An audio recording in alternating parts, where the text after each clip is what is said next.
because we are dealing with the basement tapes, I thought I would make the lead-in to these two products that you're about to see from the basement of my home. I'm sorry that there's no fire in the fireplace today. However, we will see a couple of hot products coming up, one of which is called Looking Glass Professional, and the other is Looking Glass Advantage. You may know by now that XIII Limited of Cambridge, England, has signed an agreement with Digital to put the X.desktop product on most of our workstations. Looking Glass is another desktop product, and customers may have Looking Glass already running on their HP systems or their IBM systems or other systems which they have in-house, and they may prefer Looking Glass Professional to some of these other products. So if your customer asks for Looking Glass Professional, or if you feel that Looking Glass Professional suits the customer's environment through some of its specialty items, such as its advanced Unix features, or because they tend to deal with a lot of Sun systems and prefer to have a open look interface show up on their screen, which Looking Glass is capable of, then perhaps Looking Glass Professional is the proper choice for them. Digital will be manufacturing and distributing Looking Glass Professional, and Vuzix will be doing frontline support for Looking Glass Professional and Looking Glass Advantage. Now I think the thing to do is to actually show you the product so you can see for yourself how it works. The product is called Looking Glass Professional and is put out by the Vuzix Corporation. It is a desktop product, which means that when the person first logs in, they see this product, and its job is to make it easier to use Unix systems. When you first log in, you get the job control window, you also get a directory window, and you get a desktop panel. And I'll explain more about each one of these in a few minutes. What I would like to do is to show you a little bit about the job control panel up here first. This first menu over here is a menu which helps you set up the system and all the preferences you have for the desktop. For example, it allows you to choose the different color preferences you have for the background, foreground, things like that. Removal preferences for a file, whether you wish to be queried about each file being moved once you've selected it for removal, or whether you just wish to have the desktop remove it without asking you for verification. Execution preferences, things like which terminal emulator do you wish to use when you desire a terminal emulator, what text editor do you have, and I have put in here DX Notepad instead of the default, which is VI. Type of data editor you wish to have if what you're looking at is a file that is binary. What type of shell command interpreter you like to have. Normally the default is the Bourne shell. I have changed it to the C shell. Which printer formatting program you like, and which printer that you wish to go to. Some of the other things that are controlled by the system menu are things like operation preferences, how fast you wish to click your mouse once or twice in order to be a double click. Cleanup preferences, how do you want to have your files appearing in the windows. Displaying preferences, how big you wish your windows to appear, things like that. And just basically all the different types of things that you can set up.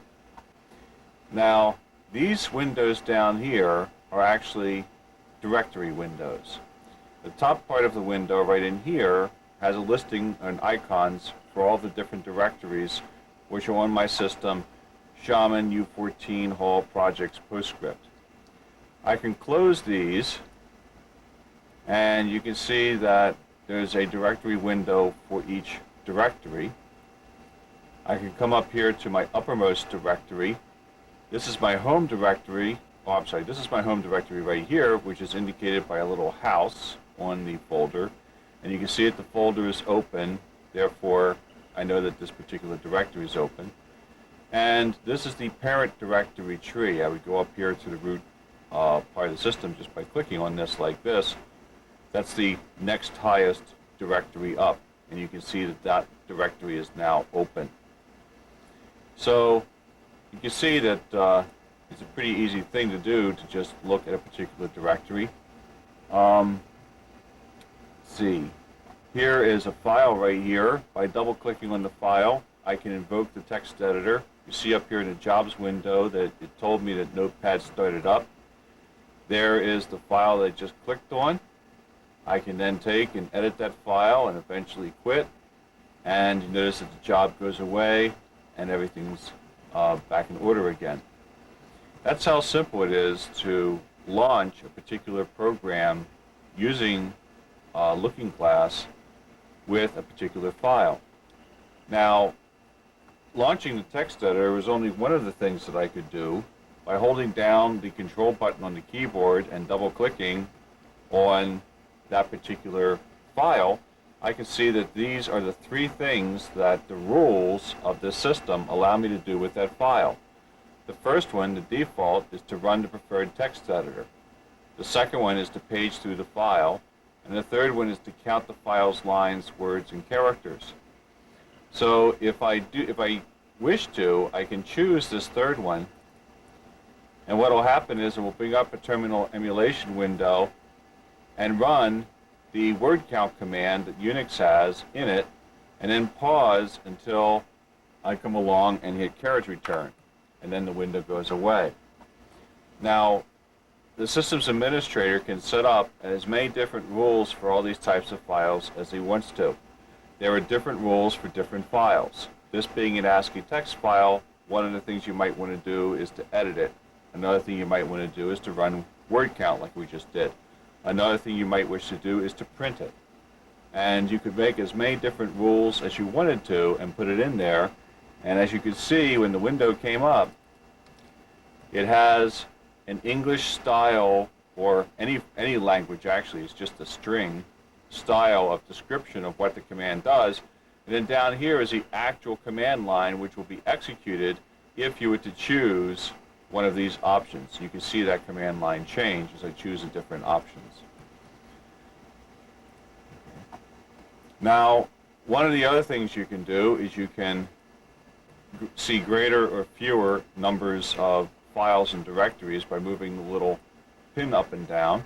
You can also change the way you view the data. Now here's a whole bunch of small icons in here with just the names of the file, and this is nice in case you don't really care about seeing the icons, but you really want to have more files in the directory area and more files in the file area. And of course you can make this thing bigger if you wish to allow you to see even more. There's also a wide view, which kind of corresponds to the ls-l of the Unix system. And across the top here you have the titles like name, owner, group, the permissions of all the different groups, the size of the file, the modes of the files, and then a modification time. Now you can also have a field in there which is the type field. And the type field, there's a type, again it's an ASCII string, which is associated with each file in the rule base. And you can say it allows the end user to see that it's an X Windows system configuration file instead of just seeing X defaults. Okay? That it's a compiled program instead of just seeing a.out. You know, so this is English style or whatever language style of descriptions of what these things are. If you don't like the type field, or if you like the type field some other place, you can move it over just by grabbing the little header up here and moving it like that. Or if you don't like it whatsoever, you can move it completely out and then move all these things back over to make a nice, neater presentation of the information that you are interested in. And every time you go back to the directory, this particular directory, it will show up only this information. because it keeps the information of how you last looked at the directory on a directory by directory basis. So let's go back to the icon view. You can also do things like color icons. You can sort according to color. You can sort according to name. You can sort according to the time of day that it was last looked at. There's many different ways that you can sort the files. You can sort them in ascending and descending sequence. For example, if I sort it in descending sequence, it moves W files to the top here so that I can see them. If I sort it in ascending sequence, it puts the A files back up here. You can do things like you can see hidden files or not see hidden files, and that's nice sometimes for new users who really don't understand what hidden files are and really don't want to know about them.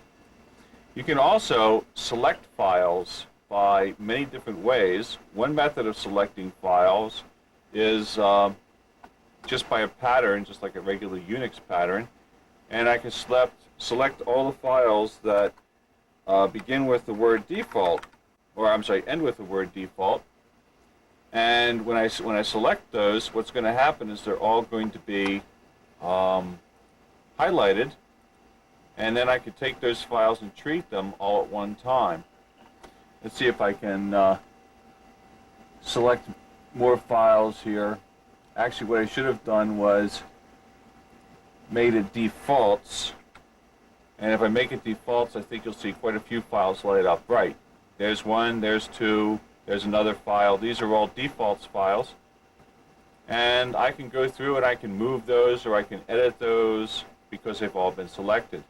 I can also select files by rubber banding like this, and then I can move files from place to place. I can copy files from place to place just by using my mouse, and I don't have to know the Unix command to do it. I can also run a terminal emulator if I wish. Regular DX term, just like that. It's very easy to pop one up if I wish to get it. So this isn't like a lot of other programs that try and hide the terminal emulator from you. It does give you access to it. Or if you just want to type in a quick command line like this, it will allow you to execute the command line. It will stick up a terminal emulator window for you, and then you can then close the window and it will go away. This is for coloring all the different icons like I talked about. You could select some like that, and then you could color it blue, and you can see that they're colored blue. And now what you can do is you can sort on that. You can say, gee, I'd like to sort on color, and I'd like to sort descending, and here's all the blue files right up here at the beginning. So I can group my files by different colors and then manipulate those groupings by sorting on the different colors, which can be handy. I can do things like create a new directory. Yeah, I've just created this new directory down here, and then what I can do is I can type in the name of the directory, so like that. Or actually, if I start back here at the beginning, just like that, that's the directory of that name, and I just created a new directory. Or I can remove that directory by selecting it and coming down here and saying remove, and notice that it's asking me, do I really wish to remove that directory? And I say yes, and it's gone. I can also create files, I can create devices, I can create FIFO files. I can also do a very nice find command on this. If I wanted to find all the files, there were .sli files, which are the files which are created for by some of the DECWrite documents. I can just type in the pattern and it will go searching through for my directory structure, looking for all the SLI files and putting them into a list. I can stop this at any time if I wish and take a look at some of this list and see if it's something I want, and if it's not something I want, I can continue the selection process and it will go on until it's finished. So let's say, oh gee, I just see the file right here. This is the one I want. I do a double click on that right there, and it opens up the directory for me and shows me the file. And then if I had a rule set up that says, gee, this is an SLI file, it's used by DEC Present, I could do a double click on this, and I could pull up DEC Present and automatically start using that file. And this is the type of thing that Looking Glass does very nicely. Another thing is, a lot of times I get different types of windows around here and things like that. It'd be really nice to neaten them up a little bit.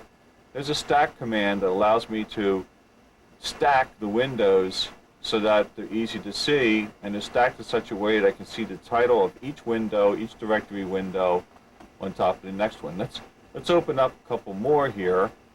These are ones I've had open before. Physics keeps a history of all the windows which you've had open, and now what I can do is I can stack all these windows, and as you see, it stacks them all very nicely for me so that I can get to each one that I want real easy. Let's see some of the other things. There's also a tree view which is very nice. It goes through and it shows you a pictographic example of what your directory structure looks like. Here's the topmost directory structure. Here are two directories underneath of that. You can see that there's a little icon here showing that the projects directory is open. I can click on pub right here, and it opens up this directory for me, and then underneath of that are even more directories. And you can see it's kind of a tree view that's building here, and I can just go through and click on all of these other directories and see other things there. Now sometimes I'll click on a directory and nothing will happen. That's because in that directory there is nothing but files. And if there's only files in that directory, Looking Glass will not open it up. Of course, you have scroll bars on either side of this, so you can scroll as long as you want.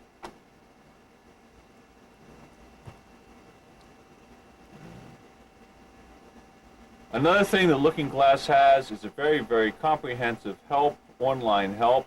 Just about all of the manual is online, and you can go through and find out different parts of the system. You can look for phrases, you click on them, it shows you where that is, and you can go right there to what you're looking for. Another very nice thing about Looking Glass is it has interactive help. If you put your cursor someplace and then you hit the F1 function key and then click on something like a directory, what it'll do is it will bring up the help system on that particular item. Okay, so here it says directory windows like this, and it gives you all the information you need about directory windows. You can click to the index, and it will show you all of the subsections underneath of that, so you can click to one particular subsection and continue on your way. So the interactive help is all over the place. This is the desktop over here. This is a place where I can take programs and files that I want to use, and I can move them right over to my desktop. Oops. And move that right there. Place that right on the desktop like that. And then when I close up my directory structure, the desktop is still there, you know, and I can still get at that little file right there if I wanted to. I can still edit that file if I want to. And I don't have to have the directory open. These are a list of all of my friends that I've got here. And I can have different desktops for different things I do. Here's another example where I can start up my calendar just by clicking on the desktop there. You can see the calendar program started up.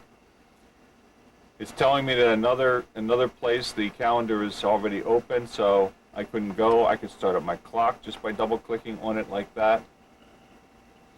Here's another thing that's very nice. A lot of times beginning Unix users have a tough time with jobs. Maybe the job is getting a little bit out of control. Maybe it's running away. And in Unix, you have to do a PSAX. You get a number out of that command. You then do the kill -9. And it's very tough for a user to kill a process that's running. But with Looking Glass, all you have to do is select the process and then select the kill, and the process dies. It's very, very easy for an end user to manage their processes on their system. There's another thing in Looking Glass Professional called layouts.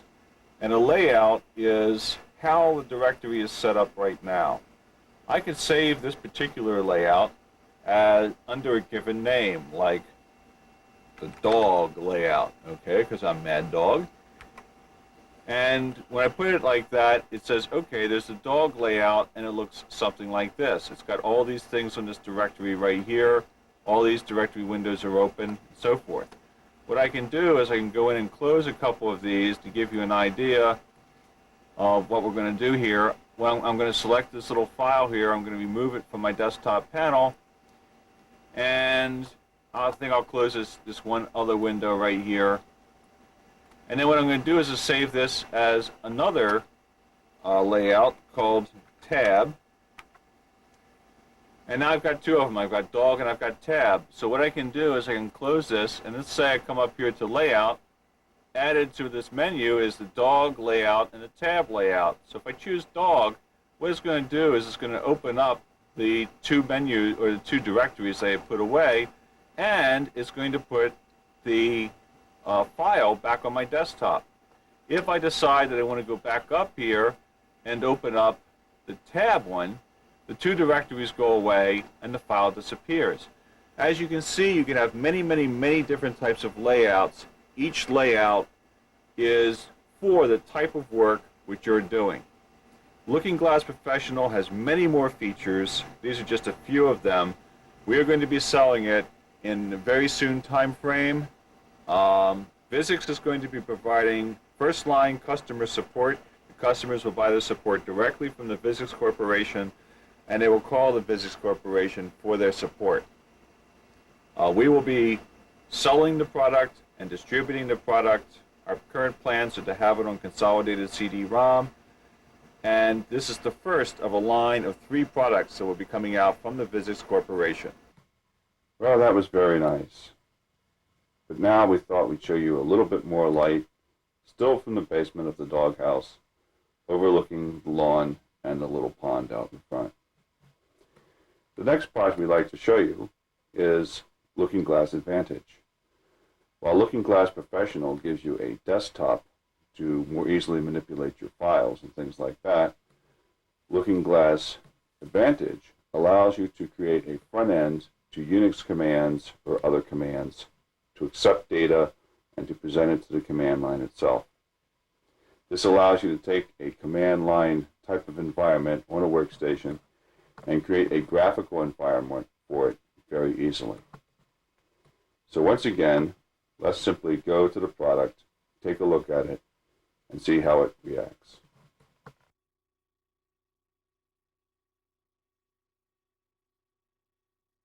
What we're going to be showing you in a disembodied sort of way is a product called Looking Glass Advantage, which is a companion product to the Looking Glass Professional desktop interface that will be brought out later this month and being distributed through digital and supported through Vuzix. I thought that this Looking Glass Advantage product was so neat that I thought that you would like to see it also, and perhaps you would like to demonstrate it to your customers so they can see what Looking Glass Advantage can do. So Barry is going to demonstrate some of the functionality of the Looking Glass Advantage product and tell you a little bit about it in this segment. Barry? What you're seeing on the screen here is a sample dialog that we've built using Looking Glass Advantage. What Looking Glass Advantage allows you to do is build front-end dialogues for anything that you would normally type at the command line. Here what we've done is build a front-end dialog for a phone message routine so that when a user or when somebody receives a phone message that they want to send to somebody else, what they can do is go in, select the name of the individual they want to send the phone message to by simply clicking a name off of a list, entering in the name of the person who called. For example, if John Hall called of Digital Equipment Corporation, and there's a space provided to enter in his phone number.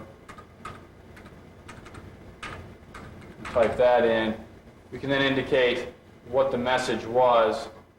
John wants us to call. We can then type in a message, say, please call John in the office. And once we click on the OK button, what will happen is the appropriate mail message will be generated to send to, for example, George Hoyam to indicate that John has called. George would then go and read his mail and see all the pertinent information that we've entered here on the screen. This dialog was built very simply using Looking Glass Advantage through a process which is very much like painting a command. If we cancel out of this, what we see is actually the construction mechanism that was used for building of the dialog. Each field on the screen is an object that was dragged from a palette. So what we can do is start off, I'll close this command out, and we'll start off with a clean palette and build a command from scratch. For example, if we want to build a command, we start off with an empty screen, and now what we can do is simply paint the front end for the command that we want to build. For example, if we want to create a list, we simply drag a list off of a palette. If we want to make it larger, we can resize it. Each object that we put on the screen has what are called attributes. What we can do is change these labels so that rather than being a static set of labels, we can use a system function to extract, for example, all of the usernames from the system. So that actually goes to the password file. That little function there, usernames, is built into Looking Glass Advantage. It goes to the user file and substitutes all of the usernames in that file or gets them from the yellow pages. Okay. The next thing we may want to do is indicate that this file can receive drop actions. What we can do is pick up what we call a drop well and place that on the screen. You'll notice that there's an icon representing both a file and a directory here. Looking Glass Advantage understands any file type that Looking Glass understands. So for example, if we remove directories, you'll now notice that the icon changes so that it no longer has a file and a directory. It also it has only the file now, indicating that only files would be accepted as in the drop mechanism. We can get even more specific and say, for example, we only want to accept text types. And once again, the icon changes to reflect that. At this point, what we can do is generate the appropriate command string to reflect what it is that we want to do. Let's say, for example, we want users to be able to drop files on this file well, select a user from the list, and then have them mail those files to that user. What we can do is go in and generate the appropriate Unix command to do that by coming and entering, editing the command line string here. And what we're going to do is generate the command mail, bracket, space. And now I'm going to use syntax for concatenation. And what I'm going to mail, what I'm going to do is actually grab the value that the list will return. Once again, concatenate in a blank space. And now I'm going to grab those files that we wish to have mailed, which is what the well will return. Now I can actually go in and try this file, this command out. And if we go into tryout mode, you'll notice that here in the lower corner, we're seeing that the syntax that would currently be generated is mail space Gary. And as I update this list, this field changes to reflect the individual whose name I select off of the list. Now what we can do is grab some files out of Looking Glass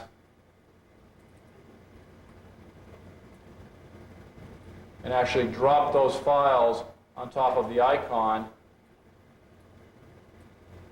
by picking them up and simply dropping them on the well. Now you'll notice that what it's doing is generating the appropriate syntax to mail those files to the individual that we select from the list. And as we update this, it goes into effect. We can also click on the well at any point and see the actual contents of the well. So for example, if I were to take and remove one of these files, you'll see that the syntax yet once again changes to reflect the fact that I'm only mailing one file. So once again, unlike the product that Digital sells called View It, which can generate a front end for motif components that can call C programs, This product is aimed at generating front ends for system commands and passing arguments to it. The next step that we would go into is defining the behavior of the dialog when we resize it. So for example, if we grab a corner and stretch that corner, the behavior currently is not terribly interesting. The dialog remains fixed in the upper left-hand corner. We have a concept called springs and struts, which we use to define the behavior of objects on the screen. What I will do is bring up a properties editor to adjust the behavior of these objects. And what I'll do is make springs visible and struts visible.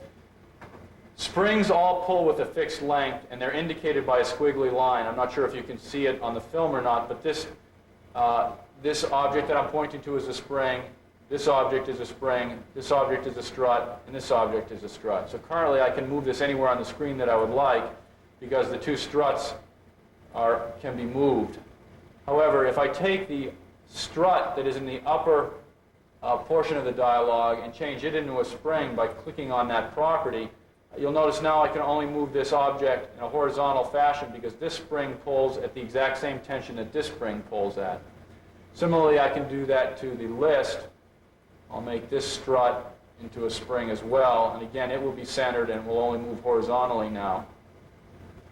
Now I can take and join the two objects together. I'll grab this spring and attach it to the side of the box. Now I'll grab this strut, and since I'm grabbing a strut last, it will take priority. So now these two objects are joined together and this distance will remain fixed. I'll also take and change this spring into a strut after moving this over a little bit. And you'll notice that what I get is a double barred red, indicating that there's an ambiguity because this is a strut, and this is a strut, implying that this dialog would tear itself apart when I resize it. So what I can do is take and make these struts into springs, actually making the side of the dialog flexible. So now when I resize, you notice that the actual list will resize as well. What I can do is change these springs also in the struts. Again, I'll fix the behavior by making these struts into springs. Now, if I resize my dialog, the list can stretch and grow as I move the corner of the box. However, we can also, this kind of behavior would be unacceptable, so what we can do is create a minimum spring length horizontally. We'll set that to 75 pixels. Now, if the user attempts to shrink it, it won't go past it beyond this point. Looking Glass Advantage also has the ability to do what we call live movement, so that as the builder of a dialog, you can actually see the behavior by simply grabbing the corner and moving it. You notice that the objects resize as I do that. This is very, very nice because a lot of times when somebody is building these objects, they really have no idea what they're going to look like as the user resizes them. And by seeing this dynamically, they can see all different sizes very quickly. There may be some additional information that I want to put on the screen. Looking Glass Advantage provides a whole series of different objects which you can use when you paint your command. What I'll do is run through some of those. This is what we call static text. You can change this text to make it into anything you want it to be and put it any place on the screen you'd like, obviously, by simply editing the text field.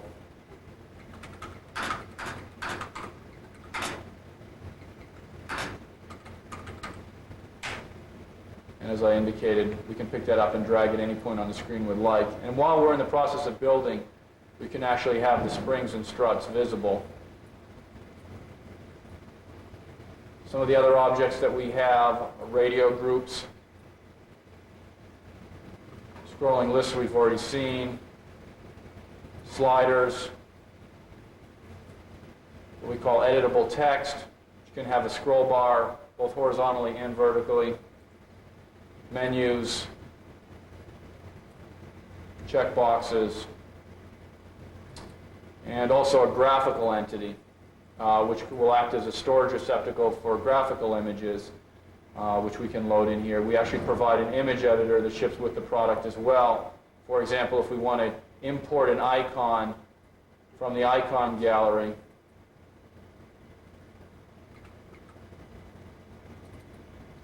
can grab that icon, and now we can come in and load into that image name.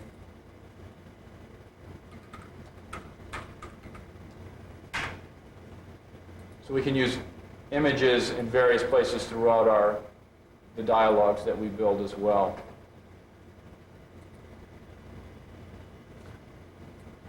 What I liked, which you demonstrated to me a while ago, was the ability to combine two of those very simple tools into one and then store them back on your palette again. Now, the palette that Looking Glass Advantage ships with currently is editable so that users can create their own types of objects. In the event that we don't provide an object that you would like to have, what you can do is take and, for example, grab a file well, and now we can grab this editable text field, or the static text field, and what we can do is bring back the attributes editor. We'll change that text to be something like, Remember, this is a family tape. drop files here, okay, I'll behave myself, grab these two objects, and we'll align their horizontal centers, and now what we can do is group them together to make them into a single object. And now what we can do is come up here and say that we want to make our palette editable. And now I can actually take this object that I've just created, say that I want to copy it, and now I want to paste it, which will create another instance of it. And now what I'll do is come and grab it and drop it back over here on my palette. And now what I can do is iconify this, and now I can switch off out of editable mode, and what I have is this new object that I've just created that I can now reference as often as I'd like.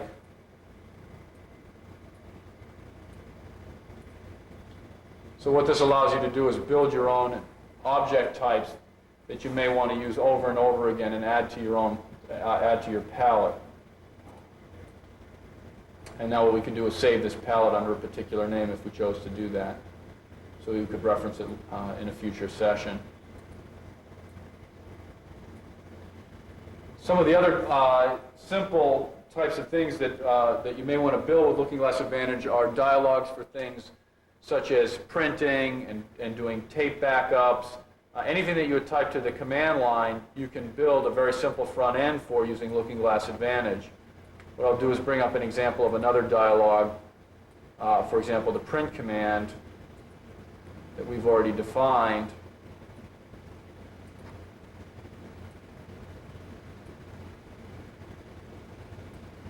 And we'll give you an example of a dialogue that's useful. There are no printers defined on this system. However, you'll get the general idea of what it is we allow you to do.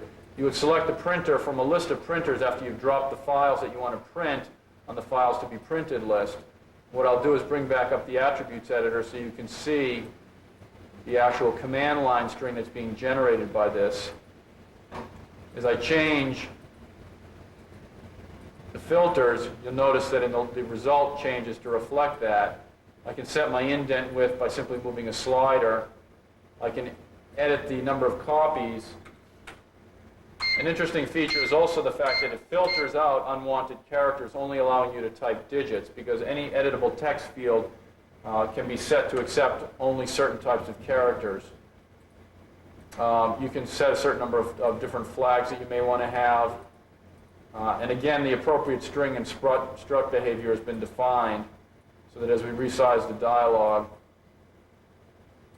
it maintains its visual appeal.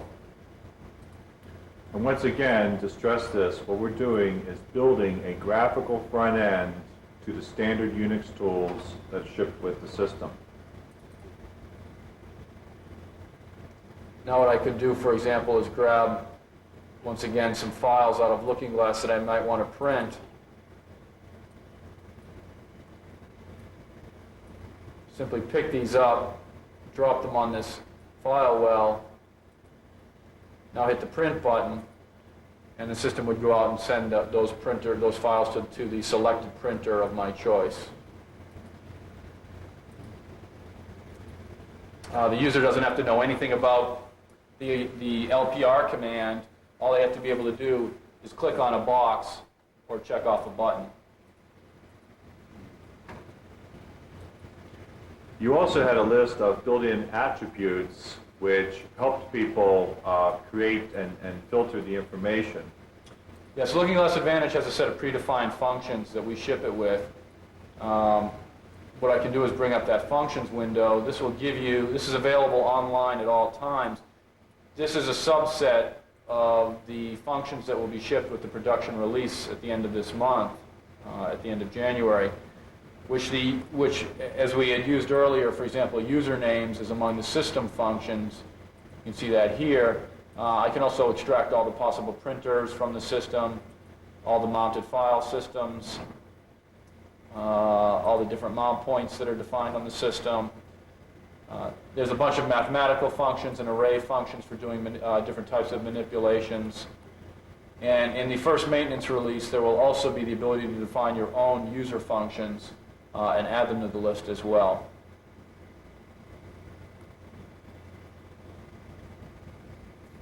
And then the other thing which really impressed me about this was your icon editor, which is also a full-function paint program. Yeah, that's part of the image editor. We can bring up, just as a sample dialogue, most people I assume are familiar with Mr. Potato Head from their childhood. We'll bring up a dialogue that gives you some type of a representation of what we can do from a graphical standpoint with images. Mr. Potato Head is made up of a compilation of different parts. If we go into tryout mode here, notice that as we check off different boxes, the components of Mr. Potato Head changed. And the way this is done is by layering a series of different images on top of one another, and then dynamically determining which one will be selected based on a checkbox or a radio group. In this case, what we're seeing is the body that makes up Mr. Potato Head. We can go in and edit the various parts of his eyes. If we want to add new colors to this, we can come down and basically add a new color. And now we can say that we want to modify that color. We can select that from the color from a wheel. Add some green. We'll click on the OK button. Now, for example, if I want to change Mr. Potato Head's eyes to green, oops. There's also an unlimited undo capability.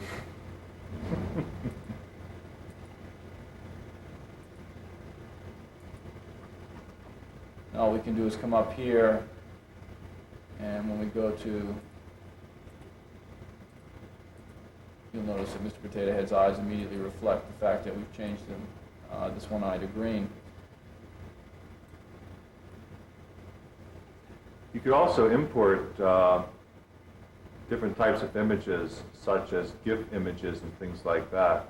Yeah, we can import both icons and images directly into the image editor that's provided. For example, if I want to import an icon out of the icon gallery and then colorize it, let's say, for example, we want to take the kill icon. Now what we can do is create a series of new colors, and we can modify these.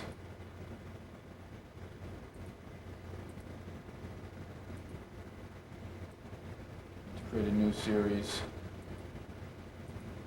And now what we could do is simply colorize this image.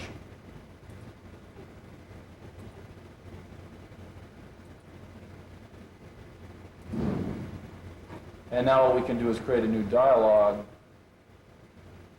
or reference these in an existing dialogue. For example, if we wanted to expand out Mr. Potato Head and grab this image, what we would do is go in and grab an image receptacle, drop it on the screen somewhere, pop up our attributes editor, and indicate what it is we want to load into that location. In this case, it would be the icon that we just got through editing.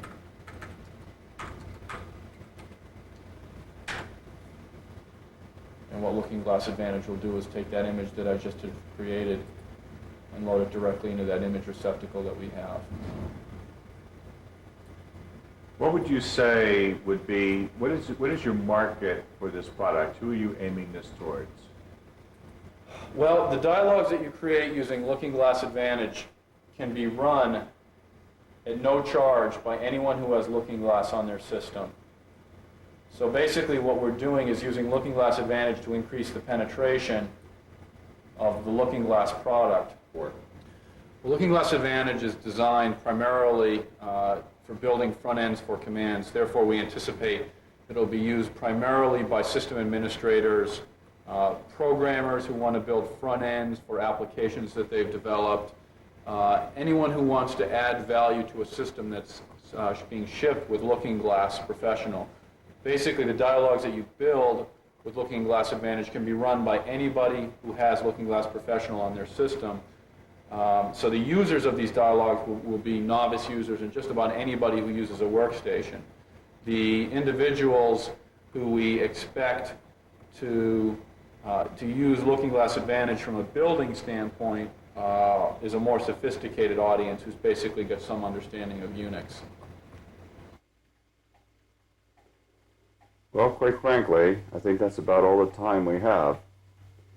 And so if your customer really wants to get started taking his Unix environment into a graphical situation, or taking some of his front-end products, or creating front-end for his products that he has running on Unix systems, then maybe what he should do is take a look at Looking Glass and Looking Glass Advantage and seeing how he can tailor an environment that suits his needs.